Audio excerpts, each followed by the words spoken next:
से आला पद्धति मंगलाचरण।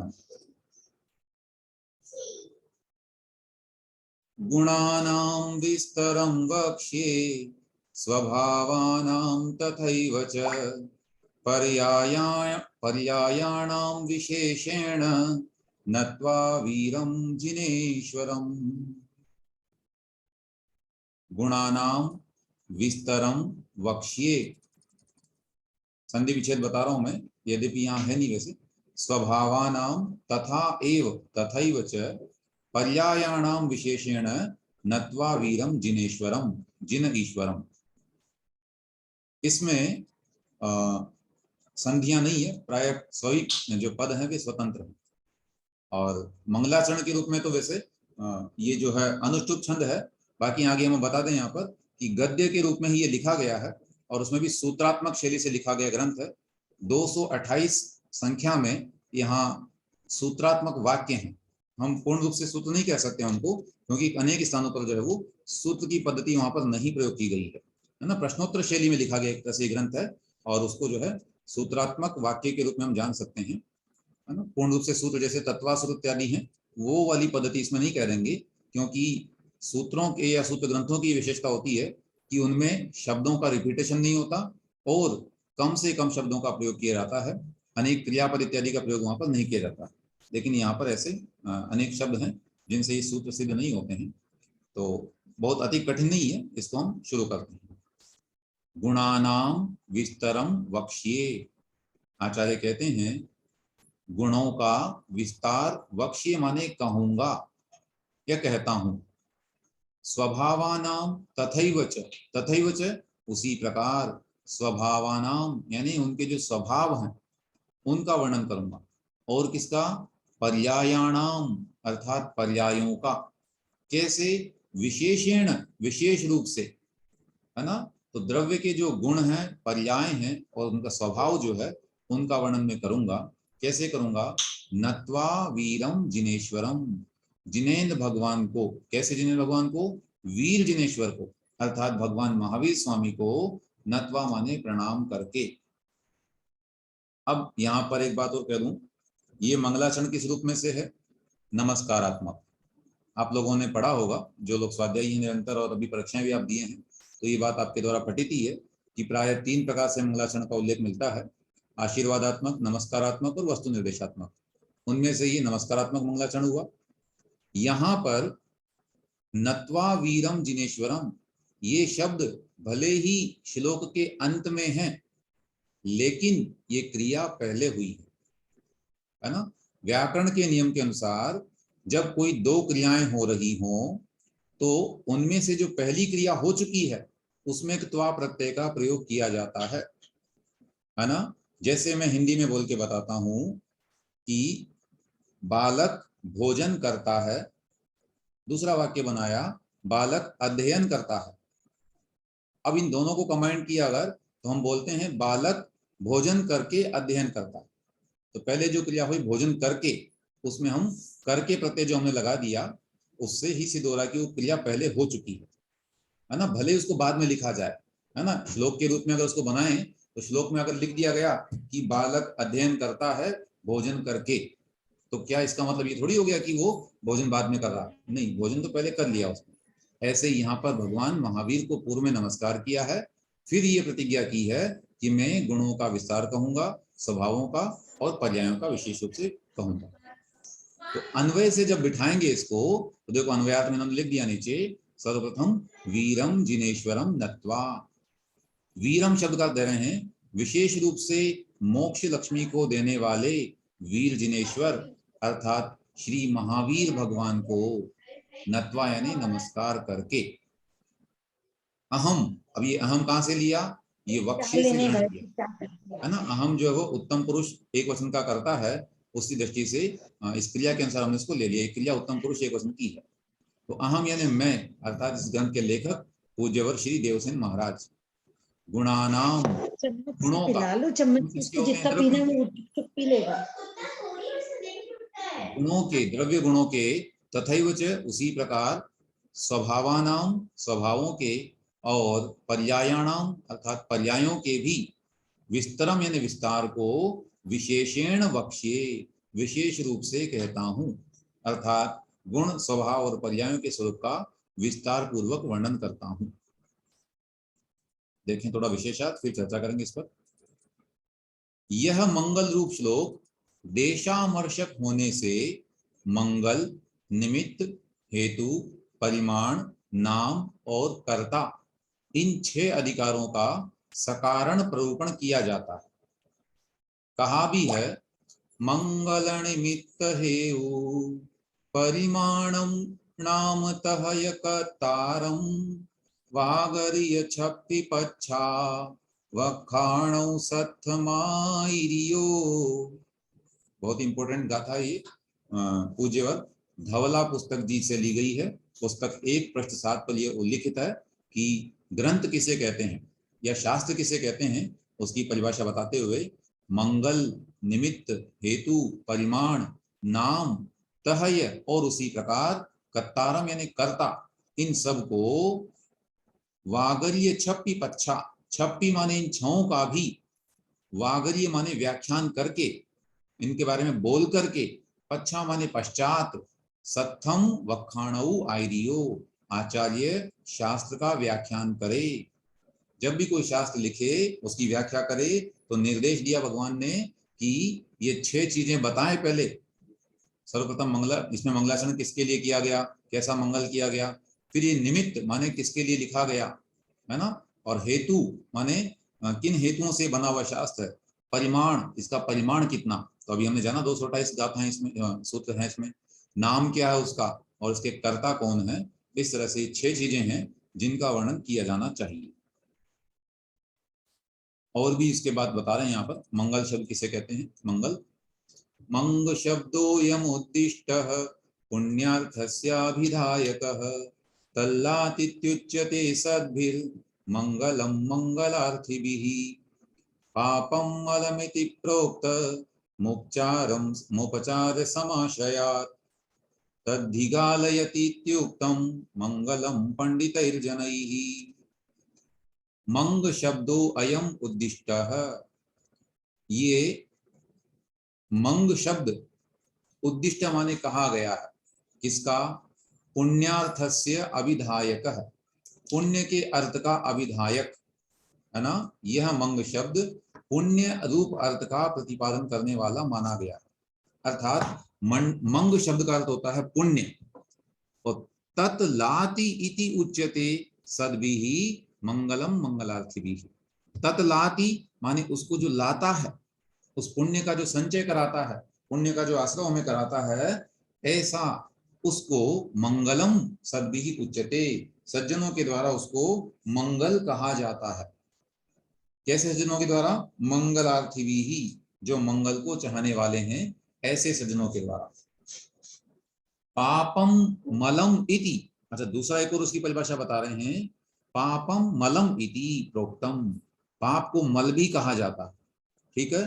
तो मलम यानी पाप, और उपचार समाश्रयात, उपचार के आश्रय से, माने उपचार की अपेक्षा से हम पाप को मल कह सकते हैं, कर्म रूपी मल जो कहा ही जाता है उसको। तो तद ही गालयति, और उसको जो गाल देता है, मम गालयति इति मंगलम इति मंगलम पंडितैः जनैः उच्यते, अर्थात विद्वानों के द्वारा उसको मंगल कहा जाता है।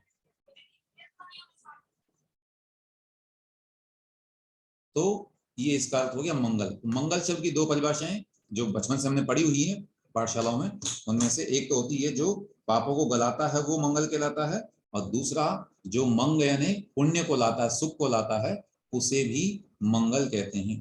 तो ये परिभाषा भी कहाँ मिलती है हमको, श्री धवला जी में ही मिलती है, वहां की जो व्याख्या है उसमें ही लिखी गई है, ठीक है। तो यहाँ 2-3 प्रश्न आए हैं, उस पर थोड़ा चर्चा कर लेंगे एक बार। मंगलाचरण के भेद फिर से बताएं। तो 3 भेद हैं, आशीर्वादात्मक जिसमें आशीर्वाद दिया जाता है, दूसरा है नमस्कारात्मक जिसमें नमस्कार किया जाता है, और तीसरा है वस्तु निर्देशात्मक, मतलब जिसमें नमस्कार और आशीर्वाद न करके सीधे ही वस्तु का कथन कर दिया जाता है, निर्देश कर दिया जाता है।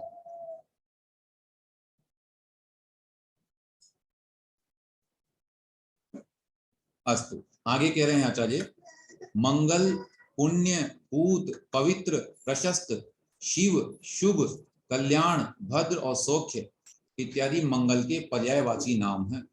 ये सब वर्णन जो है परम पूज्य आचार्य वीरसेन स्वामी महाराज द्वारा विरचित धवलाजी पुस्तक से उल्लिखित है। तो ये निश्चित रूप से बहुत ही प्रामाणिक है और हम लोगों के लिए जानने योग्य है। तो मंगल की पर्यायवाची है, ये भी आप लोग याद कर सकते हैं।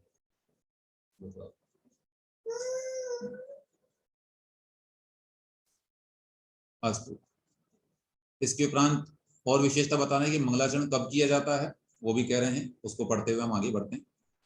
आदौ मध्येवसाने च मंगलम भाषितं बुधैः तज्जिनेन्द्र गुणस्तोत्रम तदविघ्न प्रसिद्धये। आदौ मध्ये अवसाने च मंगलम भाषितं बुधैः। बुधैः माने ज्ञानियों के द्वारा, आदौ माने आदि में, मध्य बीच में, च माने और, अवसाने माने अंत में। इन तीन स्थानों पर जाने ग्रंथ का जो कार्य है, तो ग्रंथ के शुरू में, ग्रंथ के मध्य में और ग्रंथ के अवसान पर मंगलम भाषितम, मंगल कहा गया है, माने मंगलाचरण किया जाना चाहिए ऐसा कहा गया है। और कैसा करते हैं? तत् जिनेन्द्र गुण स्तोत्रम, अर्थात वह क्या है मंगल? जिनेन्द्र भगवान के गुणों की स्तुति करना, उनका कीर्तन करना। और क्यों किया जाता है? तत् अविघ्न प्रसिद्धये, उस शास्त्र की अविघ्न माने विघ्न रहित प्रसिद्धि के लिए। प्रसिद्धि का मतलब फेमस होना नहीं, कार्य का संपन्न होना ही प्रसिद्धि कहलाता है। प्रकृष्ट रूप से सिद्ध होना उसे कहते हैं प्रसिद्ध होना। यहाँ प्रसिद्ध का मतलब फेमस होना नहीं है, ठीक है ना। तो हमारा जो कार्य है, जो हम ग्रंथ लिखने जा रहे हैं या जो ये ग्रंथ हम पढ़ने जा रहे हैं, ये ग्रंथ का पाठन निश्चित रूप से निर्विघ्न होवे, इसमें किसी प्रकार की बाधा न आए, इसलिए हम ये मंगलाचरण कर रहे हैं। आचार्य महाराज ने भी इसी भावना से ये मंगलाचरण लिखा है और उसी भावना का पालन करते हुए हम भी ये प्रार्थना करते हैं भगवान से कि हे स्वामी, हमारा ये स्वाध्याय निर्विघ्न हो, इस ग्रंथ को हम समझें और इसमें बताए हुए जो विषय है उसको सही रूप में ग्रहण करें, अन्यथा ग्रहण हमारे द्वारा न होए, न वचन होए, न श्रवण होए और न ही ग्रहण होए। अस्तु, इतना आज हम रखते हैं, या इसको स्पष्ट को करते हैं, है ना, दो प्रश्न हो जाएंगे।